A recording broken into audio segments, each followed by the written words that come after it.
What is going on, people? Welcome to your 52nd Java tutorial. And this tutorial is probably going to be pretty long. It's probably going to be a multi-part tutorial. And we're going to be talking about event handlers. So what an event handler or event handling is in the last tutorial I showed you guys how to build a simple GUI or GUI. Well, what an event is anything that the user can do, like move their mouse, click a button, press enter. Those are called events in computer language. Now, what an event handler is the code that responds to your mouse movement or button clicking. So the event would be click a button. The event handler would be the code that says, okay, when you click this, I want another box to pop up that says you just click the button or something like that. So the event is what the user does. The event handler is what the programmer makes when they do that event. And this overall process is called event handling. So I'll be talking about this later on, but you guys need to know pretty much. I just want to tell you, in this program or tutorial, we're going to be building a window on the screen, and we're going to be building some text boxes inside that window. And whenever the user enters text and press enter, the event handler is going to say, alright, I'm going to pop up another box. So let's just go ahead and get started. If you don't know what I'm talking about, then you'll figure it out eventually. Okay, I need a little break now. The first thing we need to do is import a bunch of crap that we're going to use in this tutorial. So I'm going to go ahead and type import java.awt.flow layout, and make sure your A is not capitalized. And go ahead and you can just copy this right here, because we're going to be using something similar to it. So we imported Java AWT flow layout. The next thing we want to import is java.awt.event.action listener. Let me make sure I spelled listener right. Yep.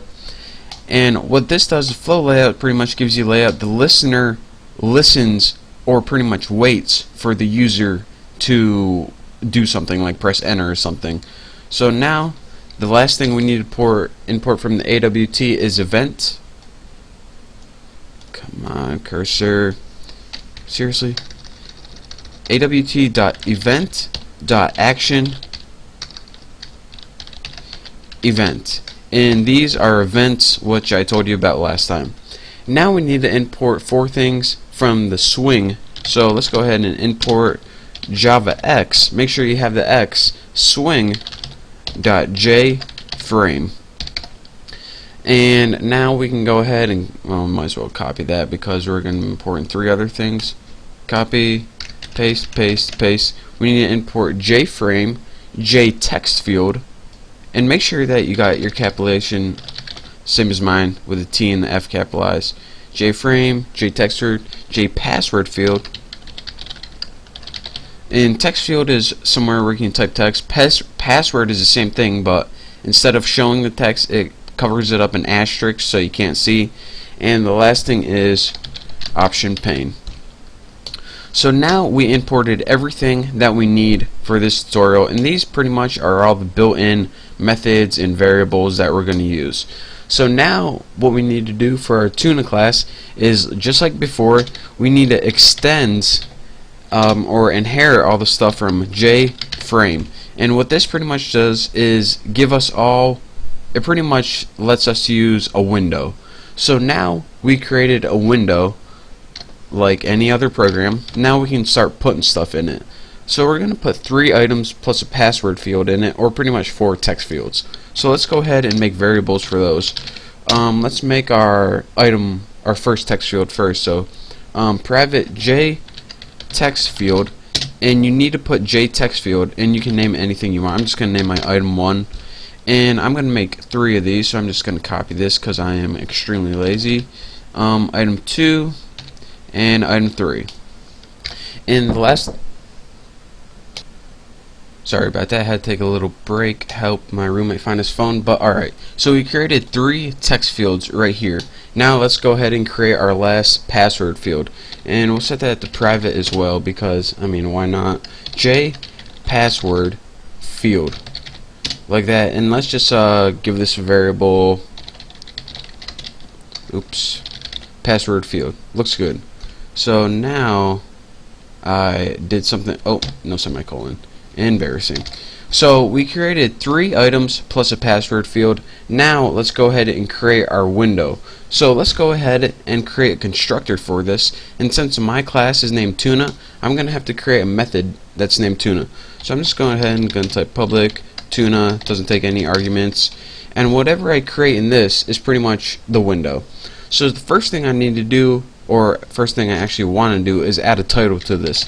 And if you remember from the last tutorial, to do this you just put super, and then in your argument you put the title or whatever you want for the title. Not going to get anything fancy because I'm not creative at all. So now we're going to have to set the layout for this, which is pretty much how things are placed. And we don't want to have to code a new layout and place everything, so we're just going to grab a one by default. And how you do this, put set layout, and if you're wondering where all these methods are coming from, they're imported somewhere up here. All these built-in methods that I'm using, you just can't make set layout and put it in everything. You actually have to import it. So set layout takes one argument, and the argument for this is new flow layout, just like that. And that is a method in itself, so make sure you have that typed just like that. So now we have a title and a layout to our window, so let's go ahead and start adding those text fields right there. So the first thing we're going to add is the item 1, and we're going to set this equal to new J text field.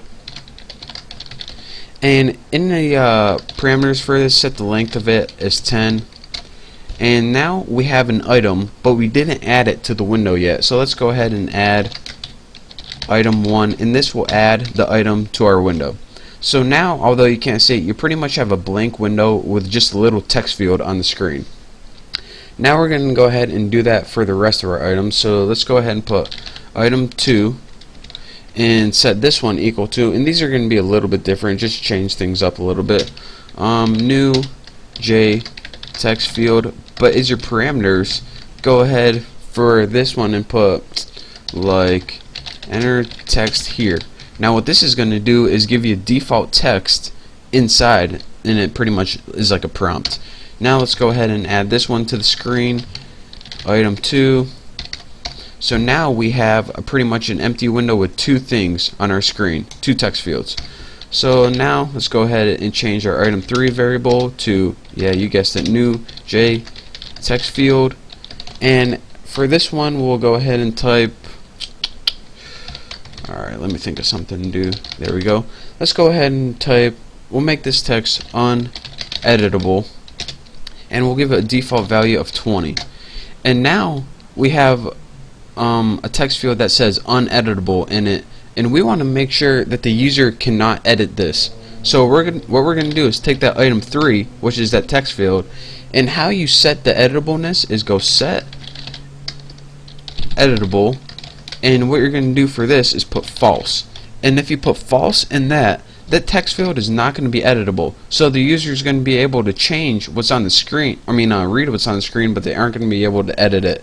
And now what we want to do is just add item number 3 to that, and the last thing we're going to make is our password field. So just go ahead and write password field, and we're going to set this equal to new J, let me get it, password field. Make sure I typed everything right, and as a default you can give get out of there, my pass or something, and this is going to show up in asterisk on your screen. So now that we have that, we can just go ahead and add the password field. Oh, don't want that.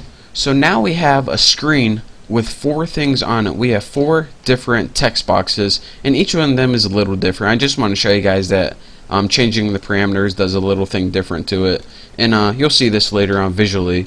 But in the next tutorial we're actually going to be adding an event and handlers to this. That means when you enter text and press enter, do this or do that. But for now I just wanted to get our window set up, and in the next tutorial we're going to start programming this baby. So I cannot wait. Thank you guys for watching, and I'll see you next time.